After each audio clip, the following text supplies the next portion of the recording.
အားလုံးပဲမင်္ဂလာပါကျွန်တော်နာမည်ကတော့ share လုပ်ပဲဖြစ်ပါတယ်ဒီနေ့ဗီဒီယိုမှာတော့ကျွန်တော်တို့ဒီဟာကောနဲ့ရွာတရောဒီဆောင်အောင်မှာဖြစ်ပါတယ်ဒီဗီဒီယိုကဘယ်လောက်ကြာမလဲတော့ကျွန်တော်အတိအကျတော့ပြောလို့မရဘူးဘာလို့လဲဆိုတော့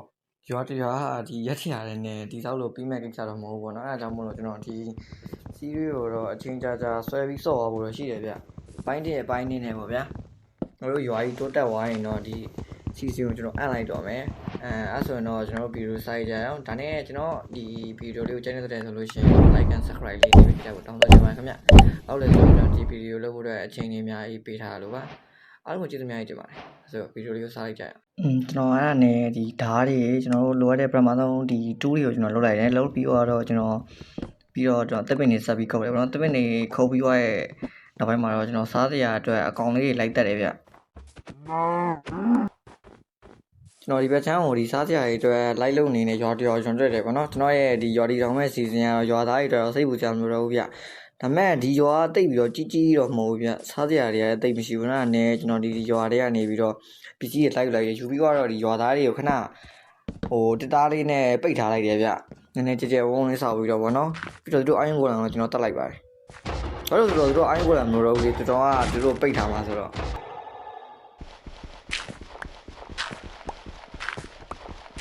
ကျွန်တော်အဲ့ကိုလန်ကိုတက်ပြီးတော့ဒီရွာသားတွေကိုကျွန်တော်အာလူးလေးနဲ့ကျွေးလိုက်တာပေါ့နော်အဲ့နဲ့တို့ကကလေးအောင်မွေးနေကြပြီဗျအဲ့နဲ့ကလေးတယောက်ရသွားရပေါ့နော်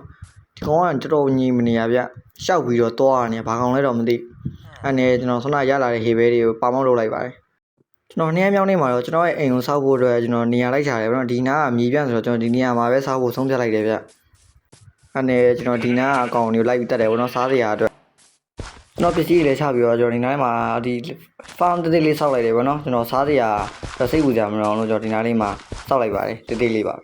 ကျွန်တော်ရဲ့ဆွမ်းနာရွာရဲရလာတဲ့အာလူးတွေနဲ့ဒီစပားတွေကိုစိုက်ဖို့အတွက်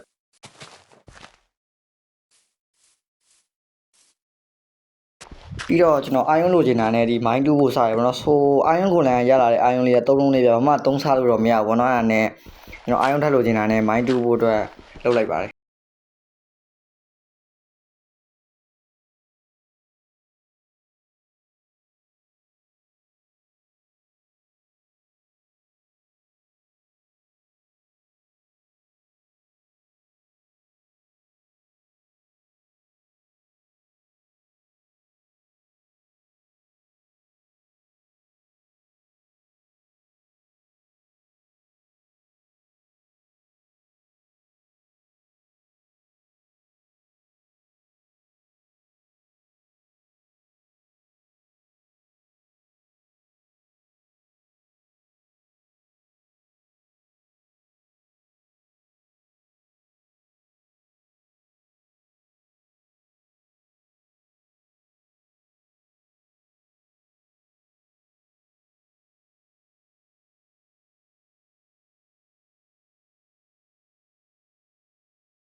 နော်တူးနေနေဒီနေရာအတစ်တခုရှာတွေ့ပါတယ်ဗျနော်ဒီဥစ္စာ1.21မှာဟုတ်တယ်ဒီ21မှာအတစ်ပါလာတဲ့ဟာဗျကျွန်တော်ဒီနေရာတော့တစ်ခါမှ spider နဲ့ရှာမတွေ့ဘူးဗျဒါပထမဆုံးရှာတွေ့တာပေါ့နော်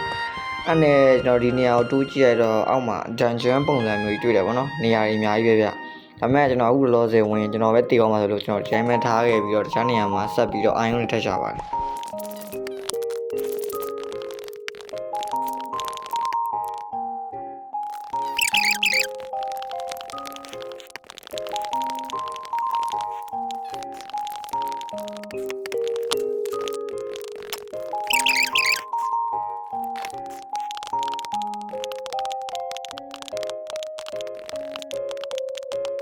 အဲ့ဒါနဲ့ကျွန်တော်မိုင်းတူးပြီးရလာတဲ့အာယုံတွေကိုကျွန်တော်ကြိုတယ်ပေါ့နော်ကျွန်တော်မိုင်းတူးတာဟာ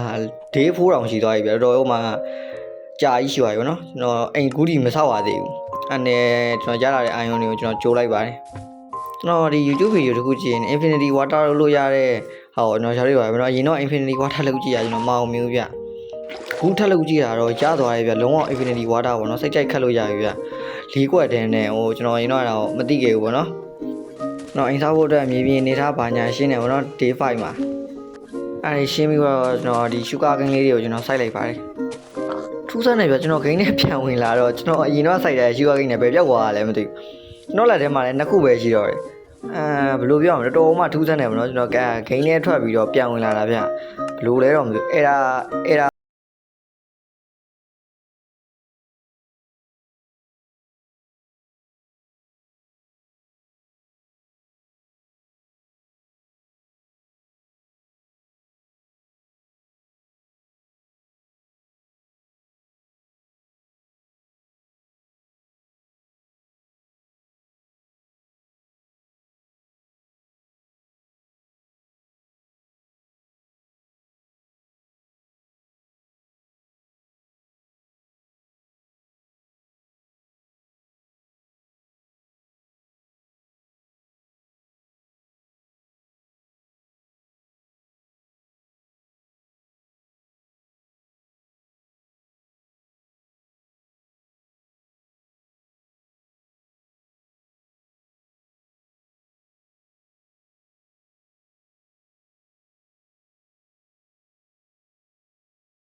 အိမ်ကိုပြီးတော့ကျွန်တော်ဒီစားစရာခင်းနေနဲ့ရွာသားတွေကိုခေါ်ပြီးတော့ကျွန်တော်ညားလေးမှာသူတို့အတွက်ယာယီဟွာလေးဆောက်ဝေးထားရပြအဲ့ဒါတွေအကုန် You လုံး can ကျွန်တော် only sleep at ဘ night ဝ and ထားရ during တော့မိုက်ဖြတ်ပလိုက် thunderstorms. You ပြတ် can သွား only ပေါ့နော် sleep အဲ့ at နဲ့ night ကျွန် and တော် during စားနေပြန်ကြရပေါ့ thunderstorms. နော်ကျွန်တော်ဘာတွေလုပ်ခဲ့လဲဆိုတော့ကျွန်တော်အိမ်ပေါ့နော်ကျွန်တော်အတွင်းပိုင်းဘာမှမထည့်ရသေးဘူးဒီနားမှာကျွန်တော်ရွာသားတွေကိုထည့်ထားတယ်ပေါ့နော်ဒါသူတို့မွေးထားတဲ့ကလေးသူတို့ကလေးပါကျွန်တော်လည်းခေါ်တယ်ဒီမှာ2ယောက်အခုတော့တာအိမ်မလောက်ပါသေးဘူးပြခဏဒီတိုင်းယာယီလေးပေါ့နော်လောက်လာတာဒါကျွန်တော်နှင်းတော့ကနေပြီးတော့သူတို့နဲ့တူခေါ်လာတဲ့ခွေးလေးပြကျွန်တော်မှအယုံမရှိလို့သူအိမ်ထဲကိုတိုင်းခဏထည့်ထားတာပေါ့နော်မင်းလာဘယ်မှမသွားနဲ့မင်းကငါ့ရဲ့ပထမဆုံးမိတ်ဆွေဖြစ်မဲ့ကောင်ကဲအဲ့နဲ့ကျွန်တော်ခွေးလေးကိုအိမ်ထဲထည့်ပြီးတော့တခြားနေရာလိုက်ပြမယ်ပေါ့နော်ကျွန်တော်စောက်ခဲ့တာကတော့တိတ်ပြီးတော့မများပါဘူးဒီအပေါ်ဟိုဘက်မှာဒီစားတရားခင်းအတွက်ကျွန်တော်စိုက်ထားရပါတော့ဒီပထမတစ်ခုကတော့ wheat farm ပေါ့နော်တိတ်လေးပါတိတ်အကြီးတော့မဟုတ်နောက်တစ်ခုက potato farm potato ကတော့အကြီးပဲဗျပြီးတော့နောက်တစ်ခုကျွန်တော်စောက်ထားတာလှေစိတ်ပေါ့နော်လှေစိတ်ကတားကြီးတော့မဟုတ်တိတ်လေးပါဒါပဲဒါကျွန်တော်မိုးရွာနေတော့တိတ်ပြီးတော့မမြင်ရမယ်မထင်ဘူးဗျဘယ်လိုလဲတော့မသိဘူးနော်မိုးကရွာနေတယ်မှာတော့ရင်ကျွန်တော်ကြည့်ရတိတ်ပြီးတော့ဘဝင်းမကြတယ်သူခွင်ကိုပြောကွန်ဘီနာအမှန်နဲ့ကာထားရပါတော့